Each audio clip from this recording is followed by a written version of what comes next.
Niagara Falls' natural display of power and beauty has always been a curious fascination for stunters and thrill seekers. Water flows from 4 of the Great Lakes down the Niagara River, where as much as 750,000 gallons of water per second drops 170 feet into the Niagara Gorge. Appropriately named as one of the 7 natural wonders of the world, this magnificent display of water has become the arena for daredevils from around the world. For over a century, fortune hunters and the seekers of fame came to Niagara with all sorts of peculiar stunts and contraptions. The first of these circus-like entertainers started about a half-mile downriver from the falls. Nearly 250 feet above the river, they had stretched a rope 1,300 feet across the gorge. Here, where the wind sweeps through the narrow canyon walls, the first stunter walked his way to fame. Photography was still in its infancy when these pictures were taken. One by one, they waltzed across the gorge, blindfolded, behind a wheelbarrow, or even with baskets on their feet. One aerialist rigged an elastic line to the tightrope and hurled himself toward the river so he would spring up and down like a yo-yo over the water. The first and best known of these tightwalkers was a Frenchman whose stage name was Blondin. His fearless pursuits brought him instant fame and popularity. Not to be outdone by his competitors, Blondin offered a prize to any volunteer who would cross the river from shore to shore on his back. Needless to say, no one came forth, so Blondin drafted his manager, Harry Colcord, to mount his back and embark on an unforgettable journey across the gorge. Harry, do not undertake to balance yourself. Even if you think we are falling, do not try to adjust yourself. With those words of advice, Blondin strolled out from the American side. Halfway across, Blondin was forced to rest. The extra 145 pounds on his back caused the rope to sag nearly 50 feet in the middle. Blondin was tiring under the staggering weight and stood while Colcord carefully dismounted and clung breathlessly to Blondin's waist. There were no guy wires in the middle, and the rope began to sway. Colcord chanced a glimpse at the raging river beneath and panicked. He clung frozen to Blondin's back until he could be reassured. 5 more times Colcord dismounted, each time advancing a little farther up the incline. One last dash and they reached the guy wire, where he placed his foot to steady himself. The guy wire broke with a sudden jerk, and Blondin's pole bobbed like the wings of a bird until he had once more gained his balance. Someone had tampered with the wire to ensure a bet. A massive crowd had gathered at the rope exit, blocking their way. Blondin gathered his strength and rushed the remaining yards to emerge in the crowd. You can imagine the relief. It was said that men wept and women fainted as they swept the 2 stunters to their shoulders. In the next 40 years, everything imaginable was performed over the river, including washing clothes and cooking a meal in the middle of the rope. This period was only the prelude for other reckless adventures and dares. Encouraged by their success, the next generation of daredevils boldly moved down to the river itself. Still not reckless enough to challenge the falls, they selected the second most dangerous area, the Niagara Rapids and Whirlpool. Here, where the river narrows, the water is forced through walls of the gorge to create one of the most violent rapids in the world. Before the power water intakes were built for hydroelectricity, the rapids would jump sometimes 40 feet in the air and then break into the open river, where it turned to create a giant whirlpool. The rapids, even today, jump 30 feet. Even with a reduction in the amount of water in the river, the once giant whirlpool is still very dangerous. In 1883, before the huge water intakes had been built above the falls, Captain Matthew Webb, the first man to swim the English Channel, was looking for new claims to fame and money. This turbulent stretch of water became his next challenge. I will let the current carry me downstream using my swimming strength to make sure I will stay in the middle, away from the rocks, proclaimed the captain. When the water gets very bad, I will go under the surface until I am compelled to come up for lack of breath. The captain went under the water, shot halfway out, and then disappeared somewhere in the whirlpool. He was sucked down and remained there for nearly 4 days before the water released his body. The river had demonstrated its danger, but this only served to encourage other stunters to test their fate. This time in 1886, a cooper from Philadelphia, Carlisle Graham, went through the rapids and whirlpool. Mr. Graham, turn this way for a second, please. Ah, thank you. Carlisle went through the rapids the first time unscratched. A month later, he rode with his head sticking out of one end of the barrel. A wave battered him and caused permanent deafness. If you want a photo of a real hero, focus your camera on Red Hill Sr.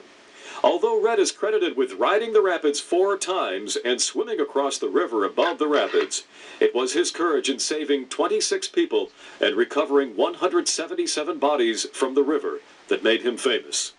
Red respected the river and knew its ways. There were many who passed through the gorge in all sorts of crafts. Not all of these exhibitionists were fortunate, for the river in its mood would sometimes devour them at the whirlpool. Now only some of their crafts remain on display as a reminder of their wild adventures. There was still another craze going on at the falls during this period, but in the winter. Niagara's winter scenery is one of nature's beautiful works of art. The cold air transforms the mighty cascades of water into crystal diamonds and smooth mounds of white. The once powerful roar is muffled beneath the large chunks of ice and snow. On extremely cold winter days, when the wind gusts off Lake Erie and blows down the river, large chunks of ice are forced over the falls. The ice collects in the gorge to form one massive sheet. When the wind dies, the water level drops and creates a natural ice bridge. For years, this ice bridge and ice mountain became the focus of a new adventure, a modest dare for the tourist. Crossing the ice was so popular in the late 19th century that people would slide down the ice mountain and even erect shanties for the sale of novelties and liquor. All seemed very calm and peaceful on top. However, under the ice was the eternal power of Niagara, masked by winter's beauty. Those on top were taking a chance, and it would only be a matter of time before they would be forced to move. The ice bridge broke unexpectedly in February 1912, catching 3 tourists on a glacier of ice in the middle of the river. The ice started to move slowly downriver. News of the incident reached the people of the 2 communities of Niagara Falls, and thousands lined the banks of the river. Ropes were secured and thrown from the bridge, hoping to save them before they passed underneath. It was a slow and hopeless journey. They were last seen, before going under, embraced and kneeling at the whirlpool rapids. The river had once more revealed its more violent nature. The stunters had crossed over the gorge on tightropes and through the rapids in barrels, but no one had dared to challenge the falls itself. That is until October 24th, 1901, when Anna Taylor, a spunky 63-year-old schoolteacher, prepared for the ultimate challenge, a plunge over the Canadian Falls in a small wooden barrel. Approximately 3,000 thrill-seekers had gathered 1 mile above the falls to witness the event. Several reporters and their photographers were on hand to capture the moment. She told the reporters that she was trying to raise money for 2 needy friends and to pay off some of her debts. When asked if she was frightened, she replied, "Robbers once stopped my stagecoach and took $3,000 from the men in the coach. Then they placed a loaded pistol to my head and demanded $300 that I had concealed in the folds of my dress. I told them they would have to go ahead and shoot before I gave them any money." Anna's fearless character had now brought her to the ultimate challenge, the brink of Niagara Falls. Her 160-pound, 4 1/2 foot wooden barrel was weighted on the bottom with an anvil to keep it upright in the water. Before towing her out to the upper river, her assistant pumped air into a small hole and sealed it off with a cork. Ironically, as a non-swimmer, Anna was about to embark on an incredible journey through and over some of the most turbulent water in the world.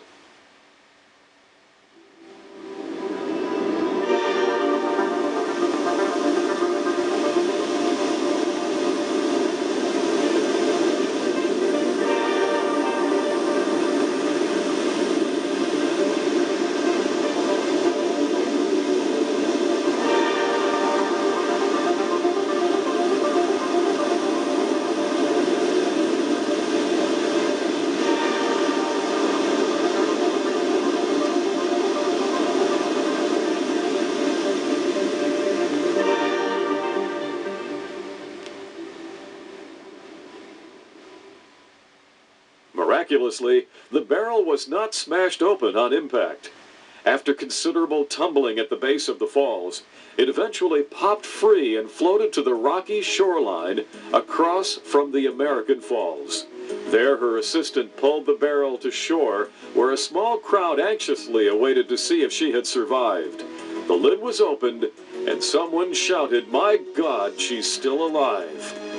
Later, when asked about her ordeal, she said, "At first, the shock didn't seem so great. It was only after the barrel hit the churning water that I began to suffer. The water kept pounding and spinning the barrel around and back under the falls. That's when I fell unconscious." Annie Taylor had been tossed from the mountain of water and survived to tell her story. Much to her dismay, she never made her fortune. She returned to the falls after a brief tour as the Queen of the Mist to sell her autographed picture. 20 years after her big event, she died and was buried in a pauper's grave in Niagara Falls, New York. Anna had challenged the falls and survived, only to die poor and disillusioned. It would take 10 years before anyone dared to duplicate her wild ride. This time it came from an English professional stuntman named Bobby Leach. Unlike Anna Taylor, Bobby vowed to gain money and fame with 3 separate stunts. He first journeyed down the rapids in a barrel and was rescued in the whirlpool where he had fallen unconscious. Then he successfully navigated over the falls where he smashed his kneecaps and broke his jaw. After 6 weeks in the hospital, he parachuted off the upper suspension bridge. His daring had brought him money and fame, but ultimately he died from a bizarre accident. While walking down a street in New Zealand, he fatally slipped on an orange peel. He is buried in Auckland. The great cascading water had been merciful to Leach. Surely it would permit Charles Stevens, the father of 11 children, to earn wealth for his family. In 1920, Stevens followed Taylor's example and built an oak barrel with a 100-pound anvil in the bottom to keep it upright. The anvil was tied to his feet when he went over the falls and tore through the bottom of the barrel, ripping his torso from his limbs. All that was found was one tattooed arm, still in the harness of the barrel. Only 8 years after Stevens' tragedy, a French-Canadian named Jean Lussier designed a 6-foot rubber ball consisting of a steel frame with 32 inner tubes. On July 4th, 1928, he bounded over the Horseshoe Falls and disappeared for about a minute beneath the swirling water. Jean emerged and claimed his only fear was that the police would stop him before he had gone over. The next episode in this ongoing dare occurred only 2 years later. A Greek chef and mystic from Buffalo named George Stathakis would attempt the same stunt in a barrel made of wood and steel. His reason was different from the others. As a mystic, George believed he had a mission and message to impart to the world. Without testing his craft, Stathakis set out to challenge the forces of Niagara. With a barrel weighing nearly 1 ton and 3 hours of oxygen supply, Stathakis plummeted over the brink into the churning water below, where he became a self-made prisoner. The water pounded over his barrel, holding it in position while spinning under the water for 22 hours. Stathakis died an agonizing death by suffocation. The next daredevil came from an unexpected source. Red Hill Jr. was the son of the famed Red Hill Sr., who had journeyed through the rapids. He was determined to do something his father had not done. In his contraption called the Thing, consisting of 13 inner tubes strapped together with canvas and fishnet, in August 1951, he dropped over the Horseshoe Falls. Of all these people, Hill knew the dangers of the water. The Thing hit a sharp rock and flipped into the air. The netting was coming apart even before Red had reached the falls. A mattress and tangled tubes surfaced below the falls. Red Jr.'s mangled body was found by his family the next day. Needless to say, the risk involved in going over the falls never seems to stop the stunters. William Fitzgerald, alias Nathan Boya, was unlike his predecessors. To master the falls for him was to conquer his own fears. In a ball fashioned after Lucier's ball and called the plungosphere, he would become the sixth to go over. Few actually saw the sphere drop over the falls, but it soon appeared near the Canadian shore by the base of the falls. Boya was arrested, and after quietly paying his fine, he disappeared. He, of all the stunters, was a mystery man, leaving the falls with what is believed to be a fictitious name and a cryptic message found inside the sphere. Plungosphere, step from your pit of darkness into light. With that message, Boya left the falls in 1961. Perhaps the most perilous of stunts would have been a barrel ride over the American Falls. The American Falls is approximately 1/10 the volume of the Canadian Falls, but has large rocks at its base that make a barrel ride almost impossible. Daredevils who toyed with going over its brink were discouraged by a study carried out by the Army Corps of Engineers in 1969. Over the years, large portions of the gorge wall had dropped off to the base of the American Falls. There was a concern that the falls might eventually lose its splendor and erode back into a mere rapids. To determine the exact extent of the erosion and to closely examine the rock formation, the engineers' first goal was to stop the water.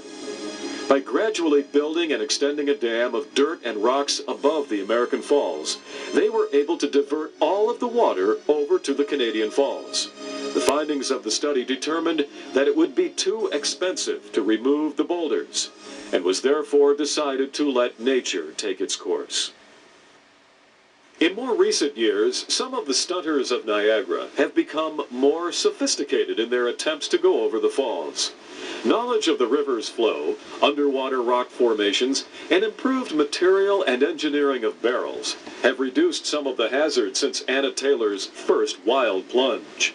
Even with all this scientific knowledge, it still does not eliminate the very real possibility of a fatal ending. The barrel could get caught under the pounding water, or even hit an unidentified rock at the end of its 170-foot fall.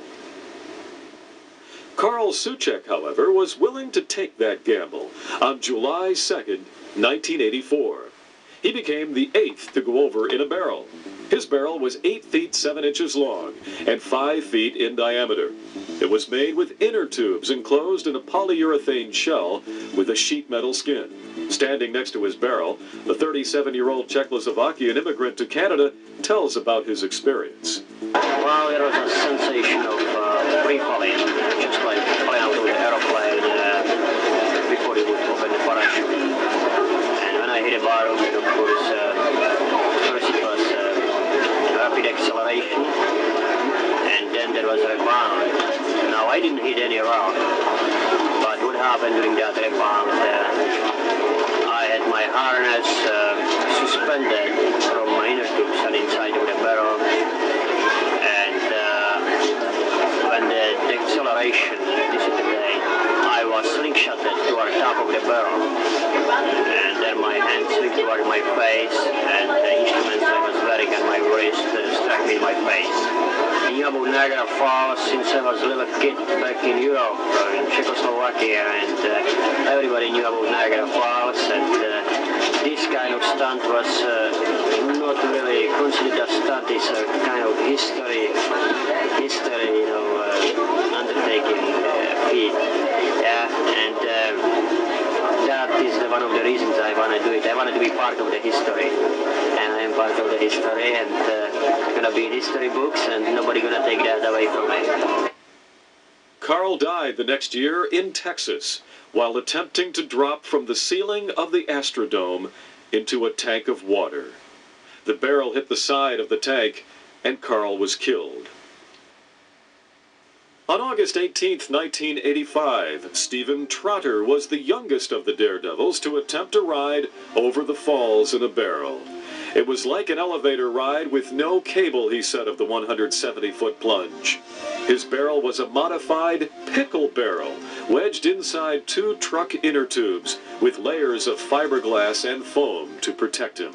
He became the 9th to go over the falls in a barrel and the 6th to survive.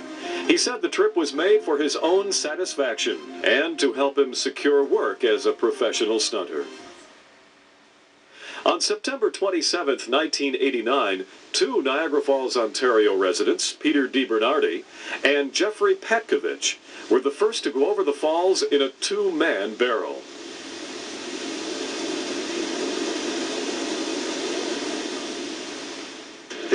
The big thing that gets me is the anticipation to get there.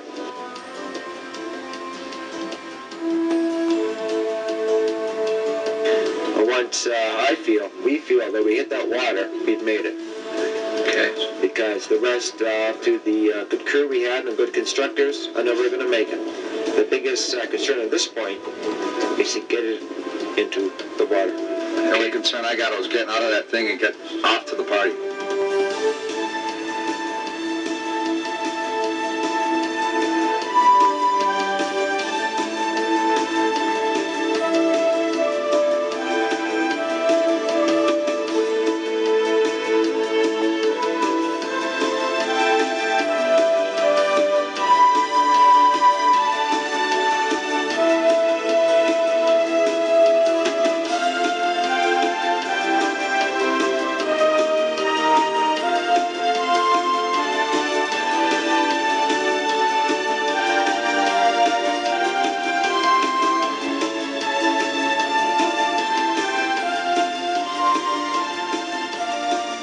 The duo would be the 10th and 11th challengers to go over the Horseshoe Falls. Besides the falls, today's stunter faces still another challenge.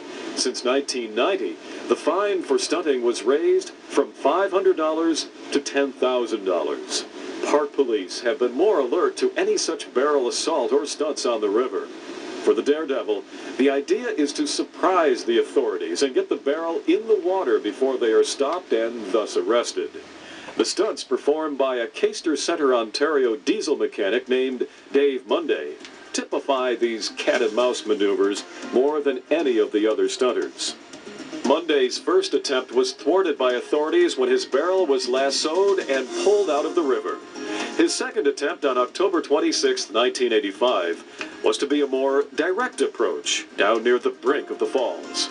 A video camera was mounted inside the barrel to give the stunter's view of going over. Every detail of the barrel was carefully considered and tested. Strategies for launching of the barrel were rehearsed by the crew up until the last moment. On the morning of October 26th, the 900-pound barrel was quickly rolled out of a truck at the falls. Before the authorities could get on the scene, it was rolled down the bank approximately 100 yards from the brink.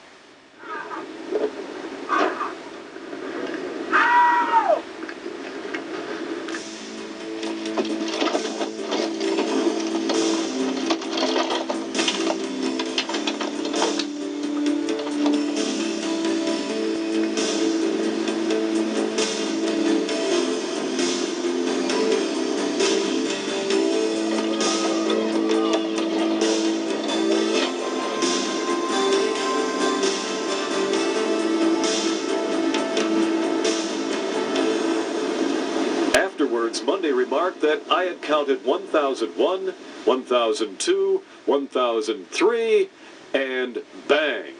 Monday survived with only a few minor bruises. He had the notion to take still one more ride over the Canadian Falls. At age 55, he wanted to prove that there were still many good men over 50. Mainly, however, he was responding to a reporter who said you didn't have enough nerve to do it the old way. This was the wrong thing to say to a man like David Monday. On September 16, 1990, Monday took the oxygen out of his modified diving bell, eliminated the safety hatches, and prepared to go over the falls the old way. To avoid a confrontation with police, he decided to dump his barrel into the river in the early morning. Unfortunately for Monday, the water regulating gates were closed above the falls, which at that time noticeably decreased the level of the river. In a bizarre scene that could have been made for a movie thriller, Monday's barrel scraped along bottom to the brink of the falls, where it lodged on the edge for 2.5 hours. The authorities eventually permitted a crane to remove Monday from the river. He paid his fine and remarked, "The next time I'll get over." Monday made good his promise on September 26, 1993. He became the first to go over twice and the 12th overall to go over in a barrel. He had a two-way radio strapped to his arm and lost contact with his crew when he was knocked unconscious for 18 minutes. This time he survived the death-defying ride in a low-tech barrel and vowed it would be his last time. Niagara Falls is an arena for daredevils to challenge nature in hopes of gaining fortune and fame. This is a gamble where the stunter's very life is at stake. It's easy to see why everyone would not pass over and survive. Take a hard look at eternity with its never-ending drone and tireless catapulting water. This is nature's unmatched spectacle of unbridled power and magnificent beauty.